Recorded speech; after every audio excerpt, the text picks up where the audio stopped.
The morning of March 22nd, 1943, Lieutenant Commander Peter Gretton stood on the bridge of HMS Duncan, his hands gripping the rail as he watched the torpedo wake slice through the grey Atlantic water. It was moving at 45 knots, a white line of disturbed water pointing directly at his destroyer's hull like an accusing finger. Every instinct, every hour of training, every naval manual he had ever read told him the same thing. Turn away, present the stern, run from the danger racing toward him at nearly a mile per minute. He ordered the helm hard over toward the torpedo. The helmsman hesitated for a fraction of a second, his hands frozen on the wheel. Officers on the bridge turned to stare. One junior lieutenant opened his mouth to protest, then closed it. Gretton stood motionless, watching the wake, calculating angles in his head while his ship heeled into the turn. The destroyer swung its bow toward the approaching torpedo, accelerating into what should have been certain destruction. If you're enjoying this deep dive into the story, hit the subscribe button and let us know in the comments from where in the world you are watching from today. The torpedo passed 70 yards astern, missing completely. The U-boat commander, somewhere beneath the waves 3 miles distant, had calculated his firing solution, based on the assumption that Gretton would do what every destroyer captain did. Turn away. The German had aimed at where Duncan would be if she ran. Instead, Duncan had charged forward, crossed the predicted track early, and left the torpedo to spend itself in empty ocean. Gretton had not invented this maneuver that morning. He had learned it through bitter experience, through watching other ships die because they had done the logical thing, through understanding that U-boat commanders were not firing at ships but at mathematical predictions. What looked like steering into danger was actually steering out of a calculated trap. The torpedo wakes that seemed to chase destroyers were already committed to a fixed course the moment they left their tubes. They could not turn, could not adjust, could not compensate for a target that refused to behave as expected. This counterintuitive tactic, this deliberate violation of survival instinct, would become one of the most closely guarded and least understood secrets of the Battle of the Atlantic. Destroyer captains who employed it found that U-boats missed them with impossible consistency. U-boat commanders who encountered it reported their torpedo failures to headquarters with genuine confusion, unable to explain how perfect firing solutions resulted in clean misses. The mathematics were correct. The execution was flawless. The torpedoes should have hit. But they did not hit, because the fundamental assumption underlying every torpedo attack had been invalidated. U-boat commanders calculated where ships would be. Destroyer captains learned to be somewhere else. The method seemed like madness. It felt like suicide.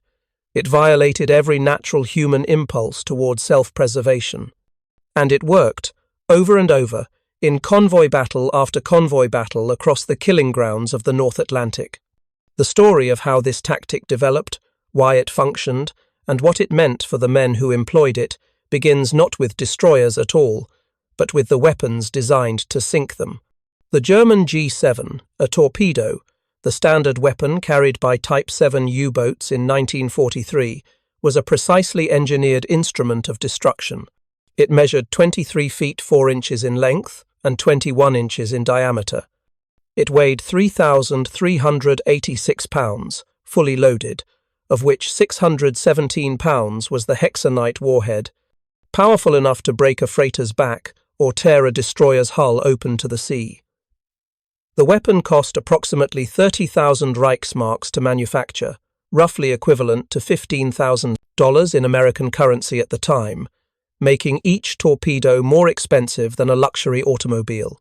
The torpedo ran on compressed air and alcohol, a combination that powered its engine to speeds of 44 knots for a range of 7,540 yards at maximum speed, or 30 knots for nearly 14,000 yards at economical settings. These were not theoretical specifications. They were verified performance figures confirmed through thousands of test firings and combat launches. A U-boat could fire this weapon from depths up to 50 meters, though most attacks occurred from periscope depth at 12 to 20 meters, where the commander could observe his target and calculate his firing solution. The firing solution was everything. A torpedo could not be aimed like a gun. It had to be launched at a specific angle, at a specific moment, based on the target's course, speed, and distance. Get any variable wrong by even a small margin, and the torpedo would pass harmlessly ahead or astern of the target. The mathematics involved were complex but well understood. German torpedo officers trained for months to master the calculations, using mechanical computers aboard the submarine to solve the equations in real time during an attack. The basic principle was straightforward. Imagine a triangle. The submarine occupies one point, firing a torpedo along one side. The target ship travels along another side at a steady course and speed. The torpedo must reach the point where those two sides intersect, arriving at the exact moment the ship arrives. To calculate this intercept point, the U-boat commander needed three pieces of information: the target's bearing, the target's course angle relative to the submarine, and the target's speed. Bearing was simple to determine. The commander observed the target through his periscope and read the bearing directly from his instruments. Course angle, called the angle on the bow in naval terminology, required more skill. The commander had to estimate whether the target was presenting its bow, beam, or stern, and by what degree. A target heading directly toward the submarine presented a 0-degree angle on the bow. A target showing its full side, beam on, presented a 90-degree angle. A target heading away presented angles between 90 and 180 degrees. Speed was the most difficult variable to determine accurately. The commander estimated speed by observing the bow wave, the wake, and how quickly the target crossed his field of view. Experienced commanders could estimate speed within 2 or 3 knots for most merchant vessels, which travelled at predictable speeds between 8 and 12 knots. Warships were more challenging because they could maintain higher speeds and change speed rapidly, but destroyers on convoy escort duty typically cruised at 15 to 18 knots to conserve fuel, speeds within the estimation capabilities of skilled submarine commanders. With these three variables known or estimated, the torpedo officer fed the information into the submarine's mechanical computer, a device called the Torpedo Vorhaltrechner, or torpedo deflection calculator. This analog computer, a masterpiece of German engineering, mechanically solved the triangle problem. It calculated the angle at which the torpedo must be fired ahead of the target, so that weapon and ship would arrive at the same point simultaneously. This angle, called the torpedo deflection angle or lead angle, was transmitted to the torpedo tubes, which were trained to the calculated bearing. When the submarine reached the correct firing position, the commander gave the order and the torpedo launched. From September 1939 through the end of 1941, German U-boats sank thousands of Allied merchant ships using these calculations. Convoy routes across the Atlantic became known as Torpedo Alley. Ships exploded and sank so frequently that merchant sailors began to view each voyage as a death sentence. The mathematics were on the Germans' side. British and American merchant captains, lacking proper escort and sailing in predictable patterns, were simply targets moving through a calculated field of fire. But the system contained a fundamental vulnerability that neither German torpedo designers nor U-boat commanders initially recognized. Every calculation assumed the target would maintain its course and speed from the moment the firing solution was calculated until the torpedo reached the intercept point. This assumption was entirely reasonable. Ships at sea, particularly heavily laden merchant vessels in convoy, did not make sudden course changes. They could not accelerate rapidly. They followed assigned routes at steady speeds. The human operators of those vessels behaved predictably because they had to behave predictably to maintain station in convoy and follow the designated route. Destroyer escorts were different. They were fast, maneuverable, and under aggressive command. They could change course in seconds, accelerate from 15 knots to 30 knots in under a minute, and execute violent evasive maneuvers that would scatter a merchant convoy. But in 1940 and 1941, destroyer captains did not yet understand what they were evading. When they spotted a torpedo wake approaching their ship, they did what seemed logical. They turned away, presenting the stern, attempting to outrun the weapon or let it pass down their side. This maneuver sometimes worked through sheer luck, or if the initial firing solution had been poor. More often, it did exactly what the U-boat commander expected, placing the destroyer precisely where the torpedo was aimed. The German submarine service developed specific tactics for engaging escorts. When attacking a convoy, U-boat commanders were trained to fire first at the escorts if they presented good angles, eliminating the defending warships before turning on the helpless merchant vessels.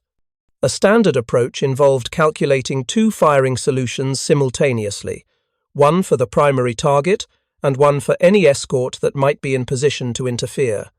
If a destroyer turned toward the submarine during an attack approach, the commander would shift to the escort, calculate a quick firing solution based on the destroyer's observed course and speed, and fire a spread of torpedoes timed to catch the escort as it closed.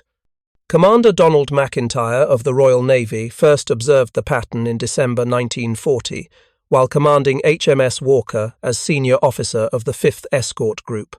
McIntyre was a career naval officer who had entered Dartmouth Naval College in 1919 at age 13, the traditional entry age for British naval cadets. By 1940, he had accumulated 21 years of naval experience, including extensive service in WWII destroyers. He understood ship handling, convoy escort tactics, and the capabilities of his vessel with the intimate knowledge that comes from years at sea. HMS Walker was a V and W class destroyer, one of the older vessels pressed into escort service after the fall of France, stripped Britain of access to French naval bases, and forced a complete reorganization of Atlantic convoy protection.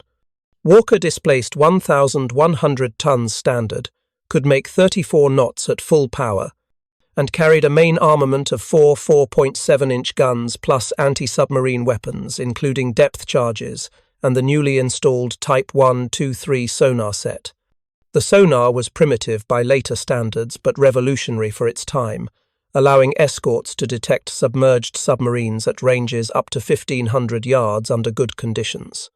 McIntyre's escort group operated in the western approaches, the sea lanes southwest of Ireland, where convoys from North America made their final approach to British ports. This area was known to the U-boat service as the Black Pit, the gap in mid-ocean where convoys sailed beyond the range of land-based air cover and were vulnerable to wolf-pack attacks. In November and December 1940, U-boat strength in the Atlantic had grown to approximately 30 boats operational at any given time, and their commanders were becoming increasingly aggressive in their tactics. On the night of December 19th, Walker was screening convoy HX-90 when sonar contact was made on a U-boat, attempting to penetrate the convoy's defensive screen. McIntyre maneuvered Walker to attack, forcing the submarine deep with a pattern of depth charges set to detonate at 150 feet. The U-boat, later identified as U-101, commanded by Captain Lieutenant Fritz Frauenheim, survived the initial attack and attempted to reposition for a torpedo shot at Walker. McIntyre saw the torpedo wake in the moonlight, a phosphorescent trail, running at shallow depth approximately 400 yards from his ship. His immediate instinct was to turn away, to present the stern and attempt to outrun or evade. But something made him hesitate.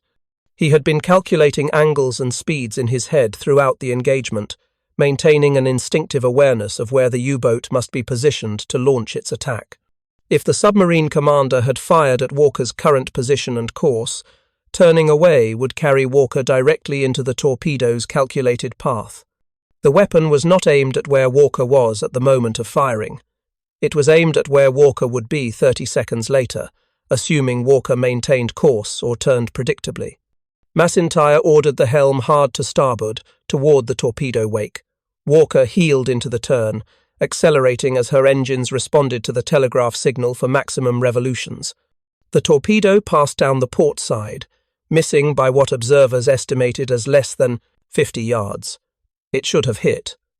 The geometry of the attack had been nearly perfect, but the torpedo had been fired at a prediction, and McIntyre had invalidated that prediction by refusing to behave as expected. This was not the first time McIntyre had observed torpedo failures, but it was the first time he consciously connected the failure to his own maneuvering decision.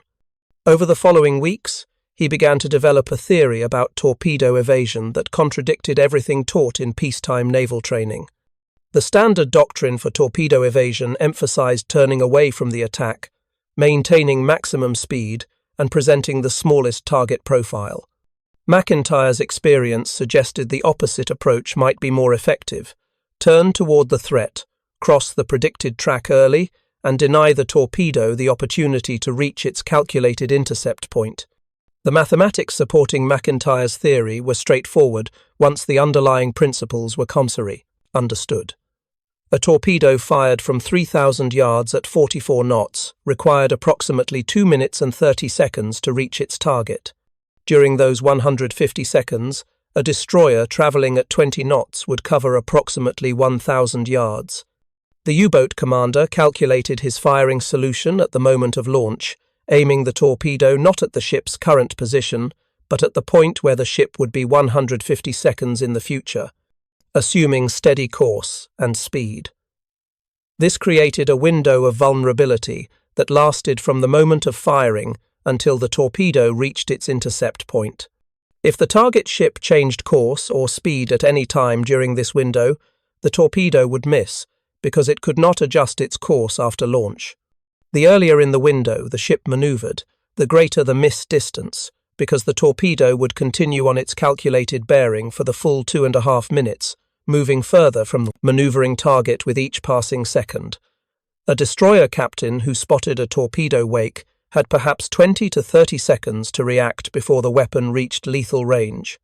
If he turned away, he would initially open the distance, but his ship would continue moving along or near the line the U-boat commander had calculated. The torpedo, running faster than the destroyer, would eventually close the gap and might still achieve a hit, particularly if the firing solution had included a margin for evasive action. If the captain turned toward the torpedo track, he would actually close the distance initially, but he would cross the calculated intercept line much earlier than predicted, placing his ship ahead of the torpedo's intended target point. The torpedo would pass astern, its sophisticated guidance calculations rendered useless by the simple fact that the target had arrived early and departed before the weapon got there. The psychological barrier to this maneuver was immense. Every human instinct recoils from steering toward danger. Merchant sailors who survived torpedo attacks reported the moment of seeing the wake as one of pure terror, a visceral understanding that death was racing toward them through the water at impossible speed. The natural human response was to run, to put distance between oneself and the threat, to turn away and hope. Destroyer captains were trained naval officers with years of experience, but they were still human beings with the same survival instincts. Deliberately steering their ships and their crews toward an incoming torpedo required a conscious override of every natural impulse. It required something else as well: absolute confidence in the theory. A captain who hesitated, who began the turn toward the threat but then second-guessed himself and reversed the maneuver, would place his ship in the worst possible position. The mathematics only worked if the captain committed fully to the aggressive turn and maintained it until his ship had crossed the torpedo's predicted track. Half measures would fail, hesitation would kill.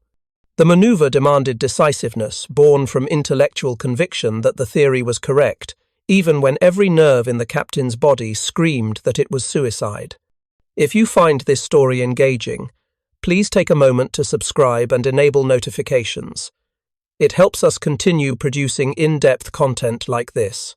The first captains to employ the maneuver consistently were those who had survived enough torpedo attacks to develop an intuitive understanding of how U-boat commanders thought.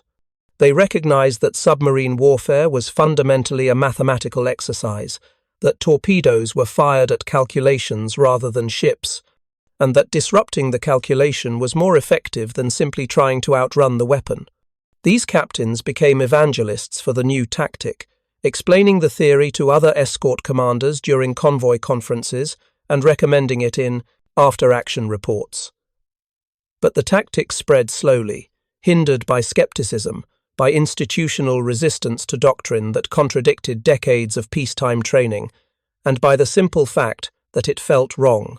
The definitive test of McIntyre's theory came on the night of March 17, 1941, during the defence of convoy HX-112.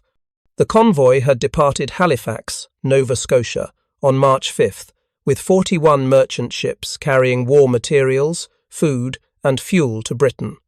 McIntyre's 5th Escort Group, consisting of Walker and 4 other escorts, met the convoy south of Iceland on March 15th and assumed protective screening positions.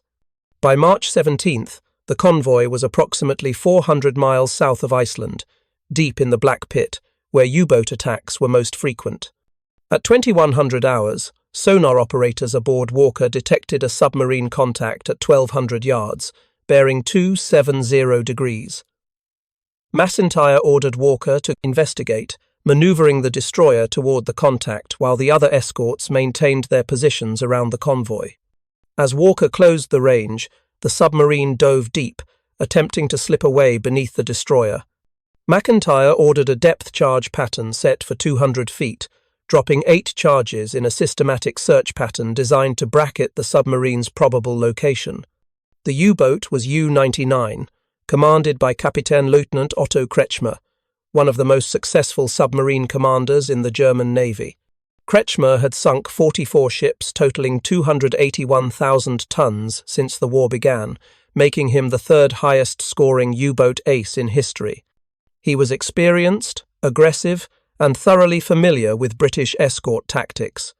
When Walker's depth charges detonated near his position, Kretschmer went deep to 300 feet and attempted to escape at slow speed to minimize noise from his electric motors.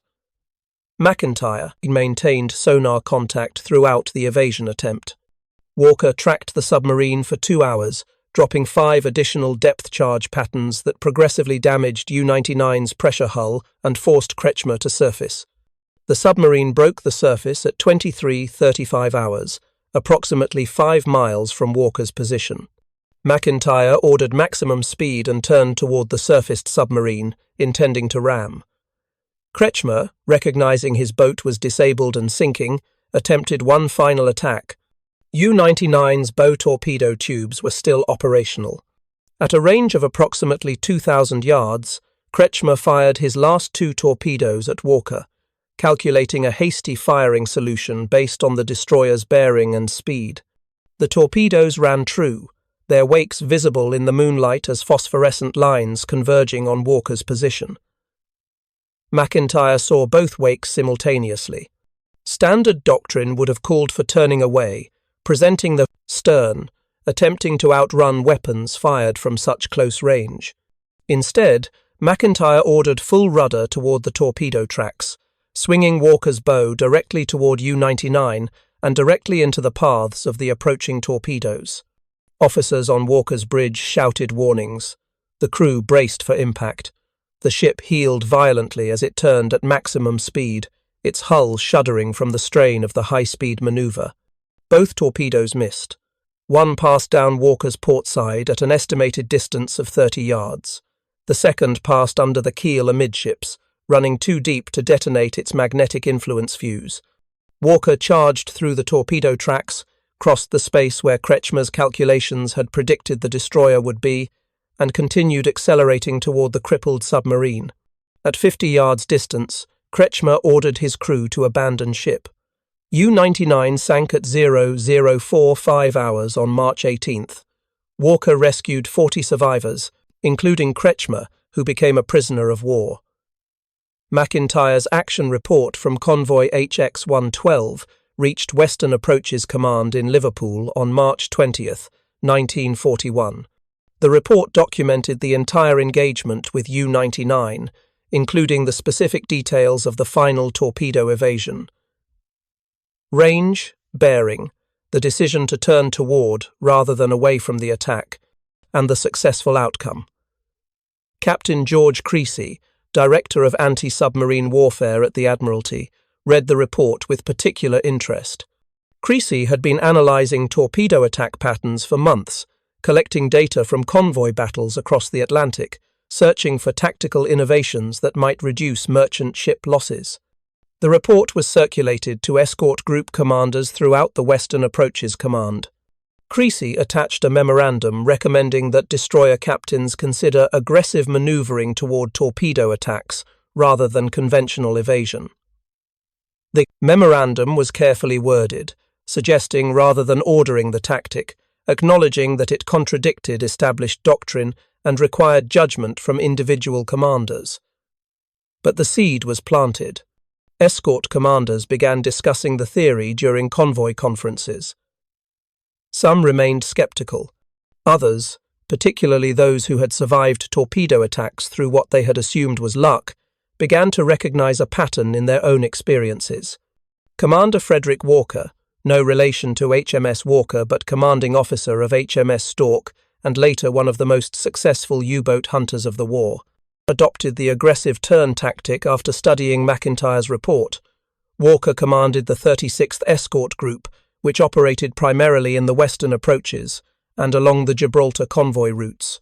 Between December 1941 and July 1943, Walker's group sank 6 U-boats and damaged numerous others. In multiple engagements, Walker personally employed the turn-toward maneuver when under torpedo attack, crediting the tactic with saving his ship on at least 3 documented occasions. The tactic's effectiveness became statistically measurable by mid-1942. The Admiralty's Anti-Submarine Warfare Division maintained detailed records of convoy battles, including torpedo attacks against escorts, hit rates, and evasion tactics employed. Analysis of these records revealed a clear pattern.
escorts that turned away from torpedo attacks experienced hit rates of approximately 12% when torpedoes were fired at ranges under 2,000 yards.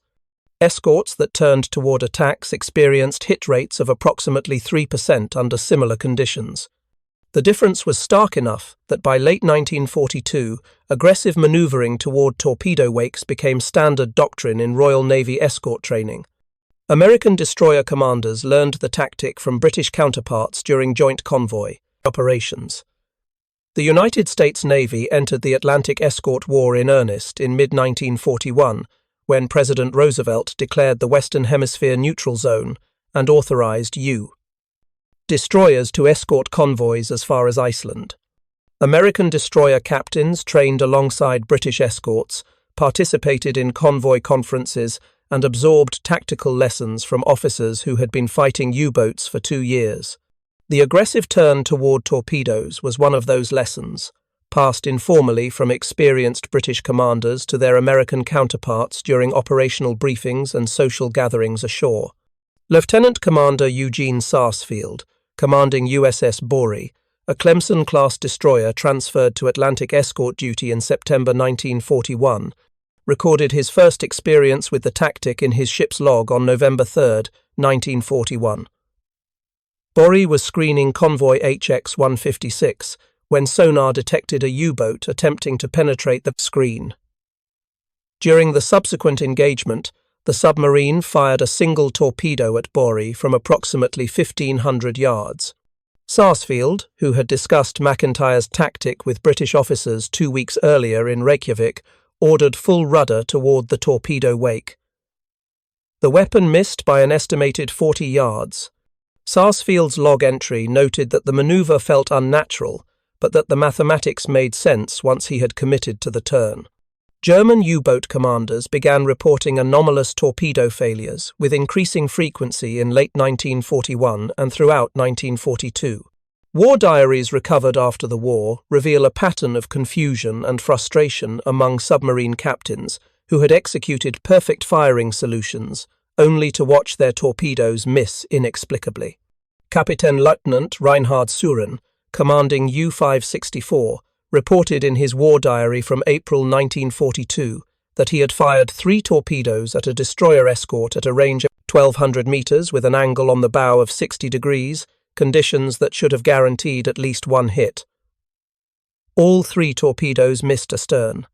Suren's diary entry expressed bewilderment, noting that the destroyer had turned toward his position rather than away, a maneuver he initially interpreted as an attempt to ram, but which resulted in the destroyer crossing ahead of the torpedo tracks. The German Torpedo Office, Torpedoversuchsanstalt, received hundreds of similar reports during 1942. Technical investigations examined whether torpedo guidance systems were malfunctioning, whether magnetic influence fuses were detonating prematurely or failing to detonate at all, and whether the basic performance specifications of the weapons had somehow degraded. Extensive testing at torpedo ranges in the Baltic revealed no systematic failures. The weapons performed exactly as designed. The problem was not technical, it was tactical. Allied escorts were no longer behaving predictably. U-boat headquarters issued tactical guidance in October 1942, recommending that commanders fire larger spreads of torpedoes at escort vessels to increase probability of hits despite evasive maneuvering. A spread typically consisted of 3 to 5 torpedoes fired at intervals of 2 to 3 seconds, each aimed at slightly different points along the target's predicted track. The theory was that even if the target maneuvered aggressively, at least 1 torpedo from the spread would achieve a hit. In practice, this tactic consumed torpedo inventory rapidly, without corresponding increases in success rates. Escorts that turned aggressively toward attacks would cross ahead of the entire spread, invalidating all the carefully calculated firing solutions simultaneously. Admiral Karl Dönitz, commander of the U-boat force, recognized by early 1943 that Allied escorts had developed effective torpedo evasion tactics. His response was to shift U-boat targeting priority away from escorts and focus almost exclusively on merchant vessels.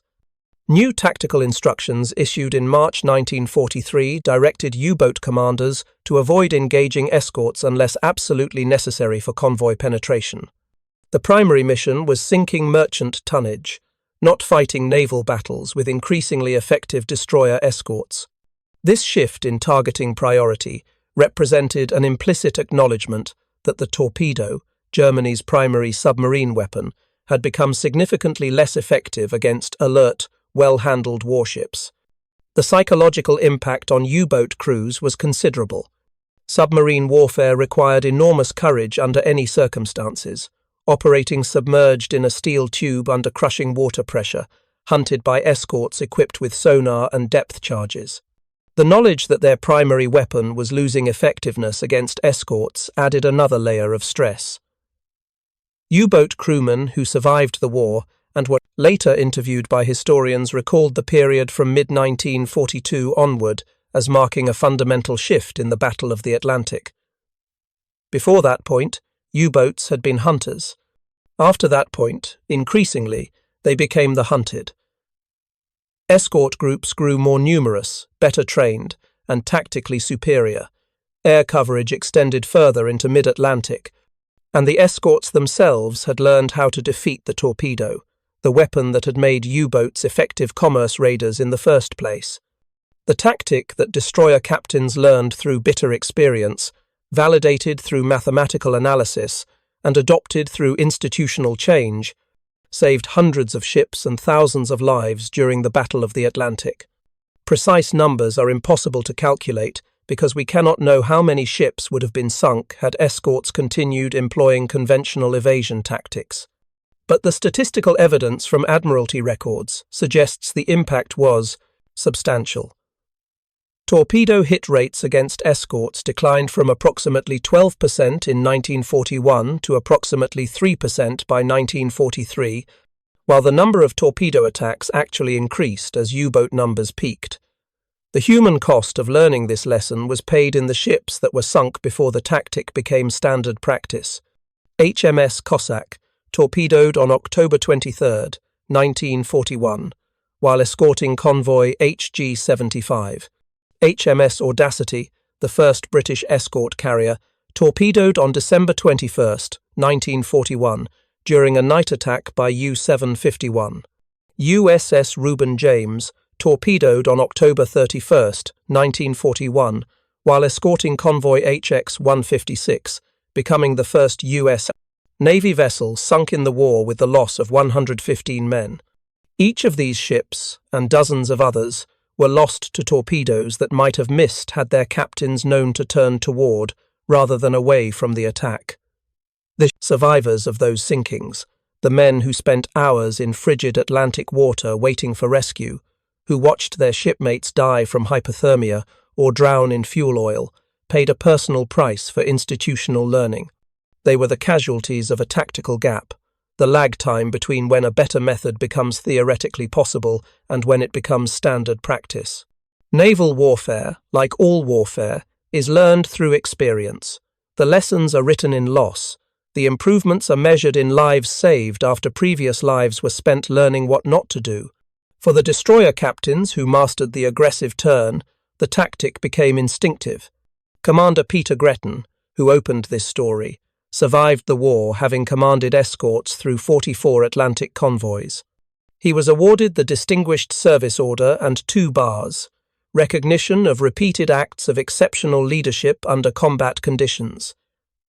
In his post-war memoir, Convoy Escort Commander, Gretton described the turn toward torpedoes as the most counterintuitive maneuver he ever had to execute and the most consistently effective. Every time he employed it, he wrote, he experienced a moment of primal fear as his ship swung toward the approaching weapon.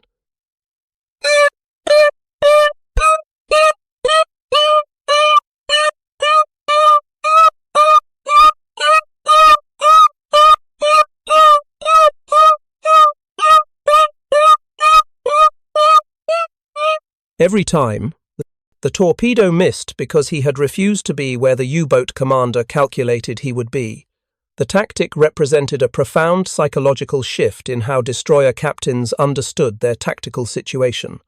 They learned to think like their adversaries, to understand that U-boat commanders were firing at predictions rather than targets, and to exploit the fundamental limitation of the torpedo. Once launched, it could not adjust its course. This required intellectual discipline to override survival instinct, mathematical confidence to trust the geometry of the maneuver, and moral courage to steer toward danger. The captains who possessed these qualities saved their ships. The captains who learned them too late, or never learned them at all, often did not survive to apply the knowledge.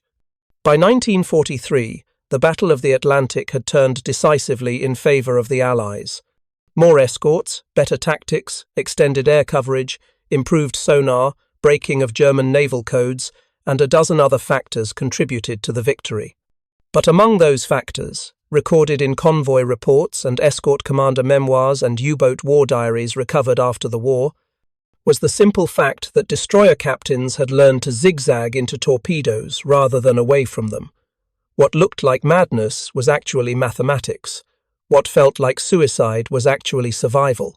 And what seemed like steering into danger was actually the safest course available to men who understood that their enemies were aiming at predictions, not ships. Lieutenant Commander Peter Gretton, standing on HMS Duncan's bridge on that grey March morning in 1943, ordering his helmsman to turn toward the torpedo wake racing toward his ship, understood this truth in his bones. The torpedo passed astern, his ship survived, his crew lived, and somewhere beneath the waves, 3 miles distant, a U-boat commander stared through his periscope at an impossible miss, unable to comprehend how perfect calculations had produced complete failure. The mathematics were correct. The execution was flawless. The torpedo should have hit, but it did not hit, because the destroyer captain had learned to think like a submarine commander, to predict the prediction, and to be somewhere else. Thank you for watching. For more detailed historical breakdowns, check out the other videos on your screen now, and don't forget to subscribe.